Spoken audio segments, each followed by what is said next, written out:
Harry Potter fans, this is Nana again, and we're back to take a flying lesson. We are going to paint the Firebolt, and I hate to call it a broom, because it's really Harry's main mode of travel. It is a broom. This is not the Nimbus 2000. That's the old one. This is the new, really, really fast one. So, let's get busy.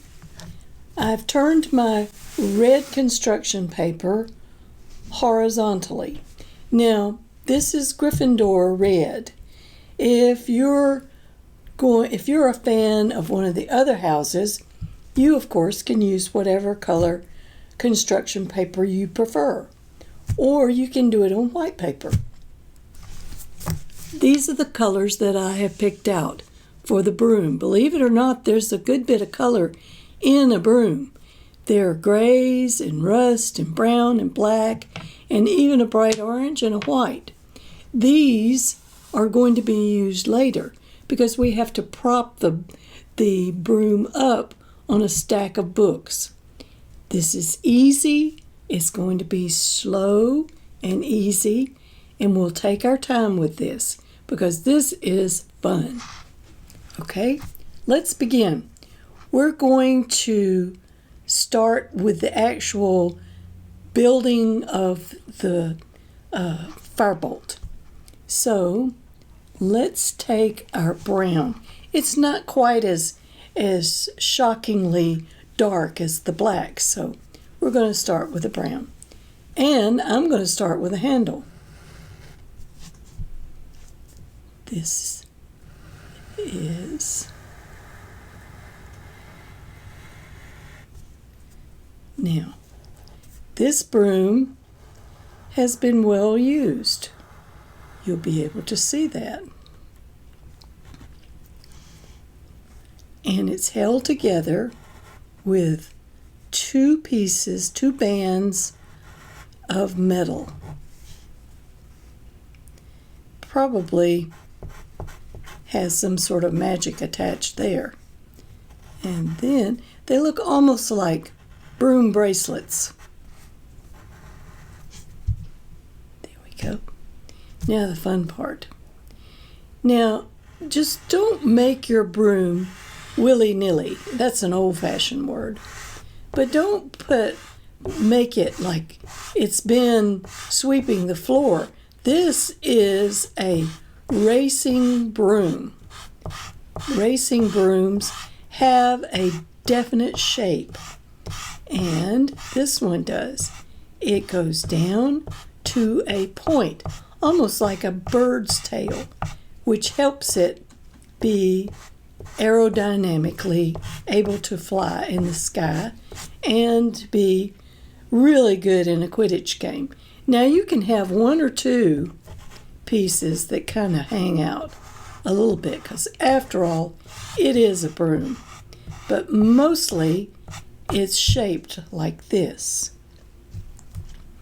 Now, we're going to go ahead and color in the handle. I have chosen an orange because this wood evidently is some sort of fine English wood, an oak maybe, I don't know. The book would probably tell us. Okay. Then we're going to switch to a gray, and we're going to color the bands on one side that holds the broom together.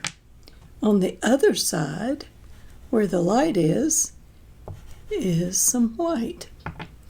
Take your finger and just gently mix those together.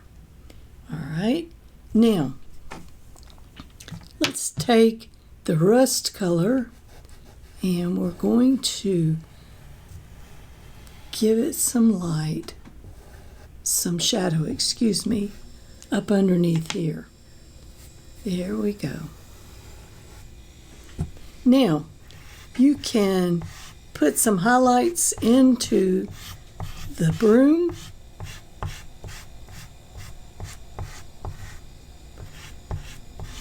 make it look really snazzy. In fact, you can even put one or two little white lights onto it, but not many, because this is a working broom. It's nothing fancy. Okay, because this broom is leaning, it's got to be propped up by something. So we searched and finally decided that since this is a school, we're going to have the broom propped up on some books. Here is the tabletop.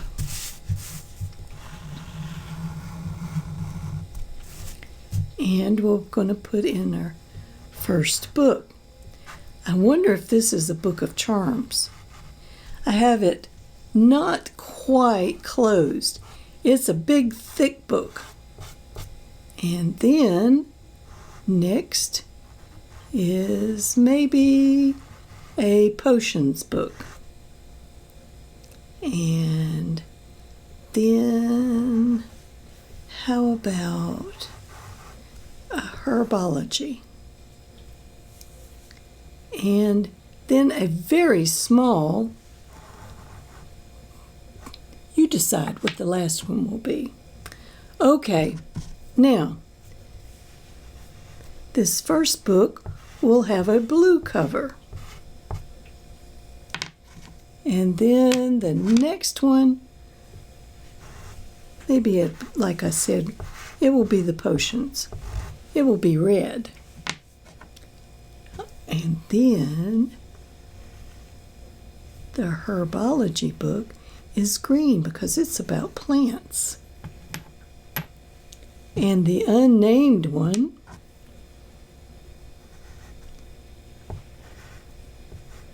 will be blue.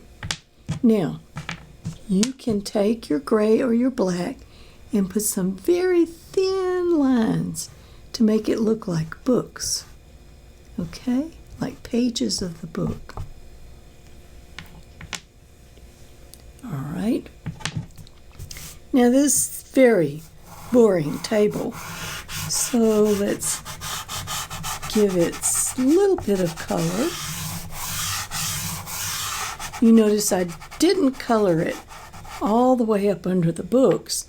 That's because I'm going to give it a little bit of sunlight here. There we go. And I'm going to give it, the broom, some sunlight too. Now, I think this broom is ready to go and have all sorts of adventures and stay away from he whose name we shall not mention. Okay? Now, sign your name here in the corner and take your painting and turn it over and name it the Firebolt, Harry's broom, my broom. It could be your broom, and today's date. Then turn it back over and go and show this to your family and your friends and hang it up on your refrigerator, because this is a wonderful painting and I know you've done a great job. And you know how I know that you've done a great job? It's because you are an artist.